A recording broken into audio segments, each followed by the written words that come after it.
You go down on the Tivoli on your left-hand side, First Street. You go straight up, and the Glyptothek is on your right-hand side at the other end of the Tivoli. It's a big monument. These Sundowners are off on a journey which most people will only sit at home and think about.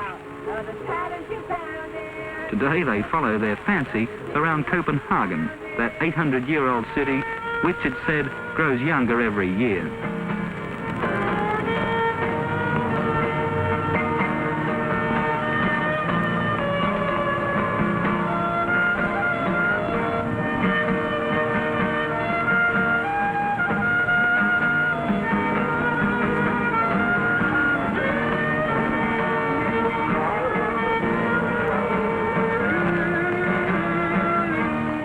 Danes are fun-loving, open-minded people to whom topless bathing, bicycles, blue films and Tuborg beer are all part of wonderful, wonderful Copenhagen.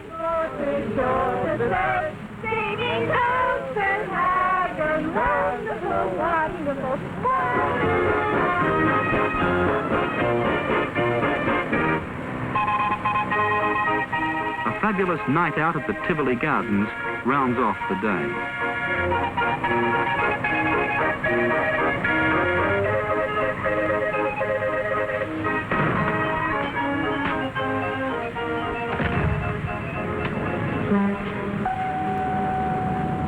From Elsinore, the fabled castle where Hamlet is performed, we head north into the land of trolls, merry elves and to Jorn Island on the Swedish coast.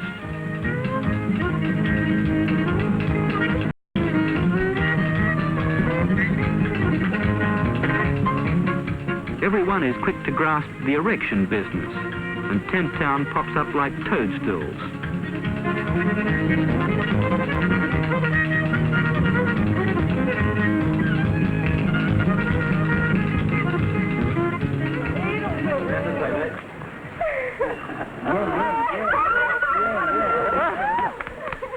And everyone makes the most of the endless nights.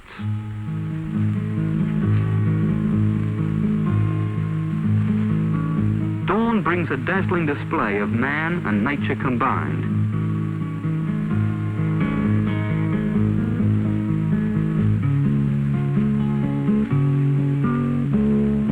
We pass through a breathtaking array of spectacular landscape, mountain lakes, forests and wildflowers.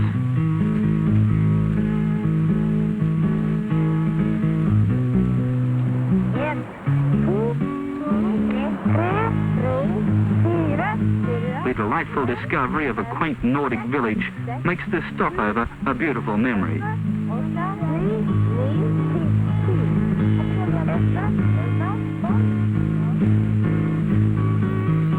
There's something inescapably romantic about the beauty of the fjords, of silent water, crisp, clean air, and the people whose open-heartedness is traditional.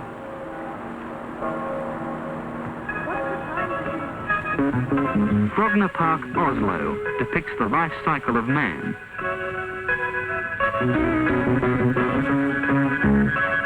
It took Norwegian sculptor Gustav Vigeland 30 years to create.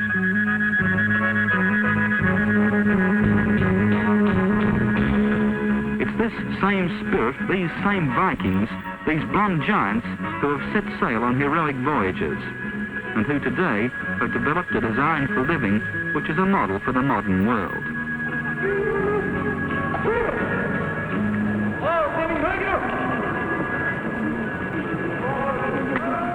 Stockholm, Sweden, a city where the police wear swords, students wear uniforms, and the palace guard seems ready for a change.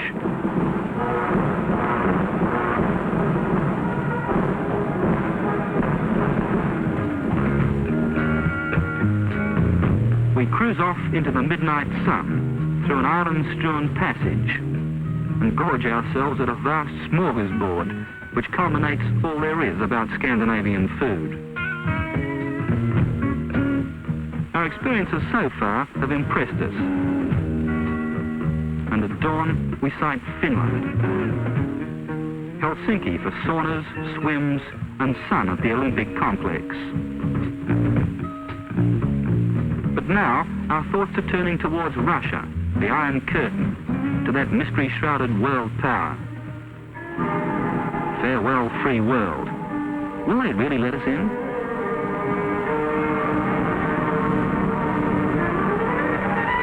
Nearly 4,000 Leningraders starved to death on Christmas Day 1941. During that cruel winter siege, axle grease was eaten. Yet, despite cold and hunger, Leningrad held out.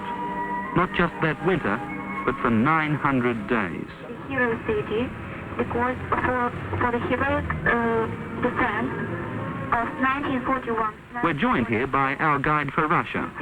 She answers and explains all our notions on the socialist system. But Hitler decided to strangle the Stalin. Leningrad was rebuilt brick by brick toward its former splendor. Were destroyed during the first weeks of the siege as the result of constant bombing and shelling.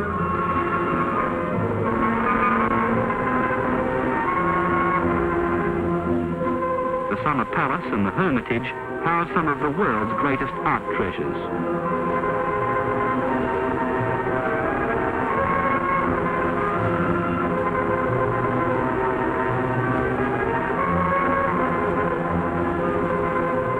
We stop off at Novgorod to eat Russian style in the old walled city on our way through to Moscow. Ahead of the carriage, to your right, will be the grey corner building with a tower. This is the largest bookstore in the city, and there's the department where you can find any books in English. And to your left is one of the museums and cathedrals of the city, the Cathedral of Our Lady of Kazan. Nowadays, it is a museum of religion and pantheism, the only museum of this kind in this country. More questions? Would you like to get up and take pictures for 5 minutes? I felt rather bad for, shushing us and checking, put anything in the hands. Yes, denying the reference that we obviously didn't feel. Red Square, at the heart of Moscow and of every Soviet citizen in the endless queue, shuffling in solemn respect toward the tomb of Lenin. You know, when I got there, I just thought, oh, I saw this man now. It's quite scary. I'm glad I saw it, just for the sake of saying that I've seen Lenin. It's good luck for newlyweds to be photographed under the dome of St. Basil before a crazy taxi ride around Moscow.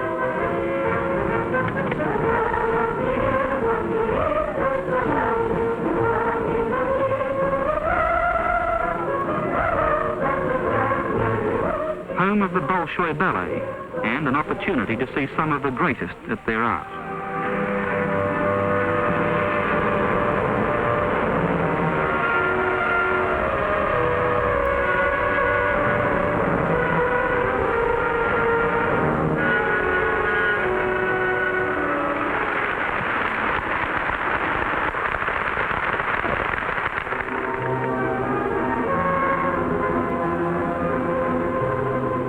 Awakens us to the splendor of the day we visit the exhibition of economic achievements.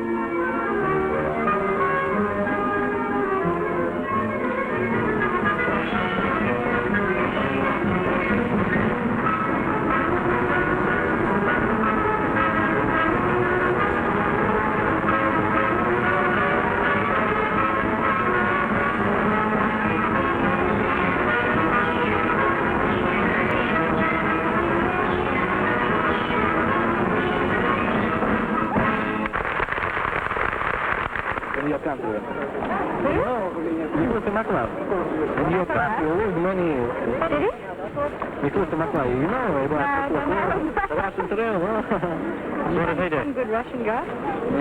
We experience the vitality and traditions of the Soviet peoples, interwoven with the technological might of the USSR.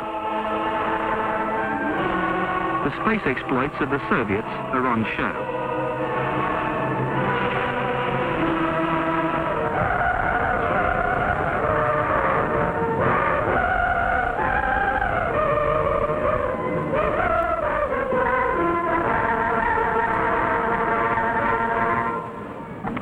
We wave goodbye to Moscow and head south into the agricultural steppes of the Ukraine. The for the first time. This is the first Yes. time For the first outside time. school that you've spoken English.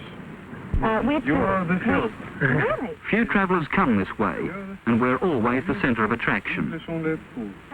A bumper crop ripens at the collective farm just outside Kiev. Now it presents the industrial meaning and produces one source of production of industrial output. So this is all about the history and the main points about our city, the history of this place. And now we shall go to St. Sophia Cathedral. How's it going? You got a first floor right there, 1 kilo and half the start means already, that's only two from the cheapest with strawberries for 3.5 or cherries for 3 or something like that. You've never met any other people who are English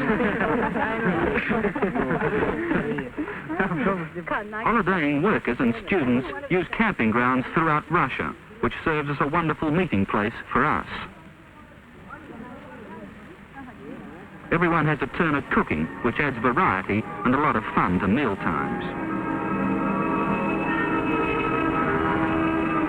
We're fortunate. Tonight we attend a concert of Ukrainian music and dancing.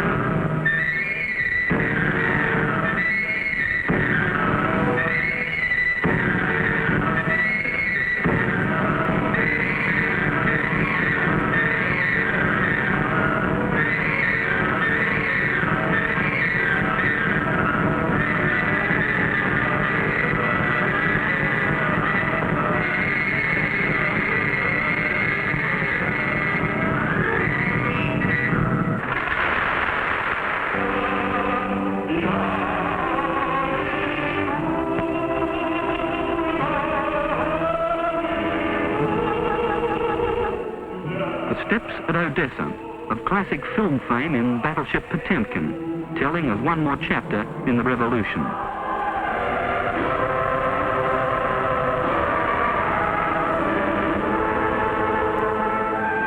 At the Black Sea resorts, sun, sand, sea, and it's your move, comrade. We journey into Romania, and its rural simplicity sets us all at ease.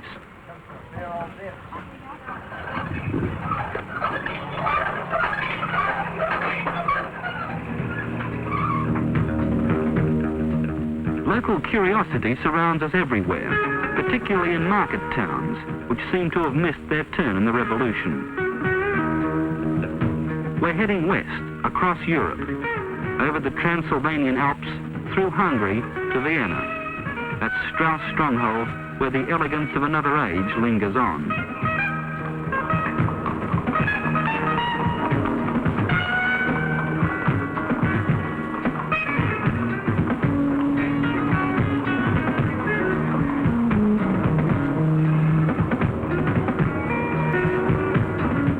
Czechoslovakia, and in Prague we try to understand a little more of what makes the difference between East and West. We've travelled through some of Europe's most distinct regions and cultures. We hope you've had a glimpse of the many aspects of living and enjoyed with us the warmth of many people and shared with us their enthusiasm for their particular way of life.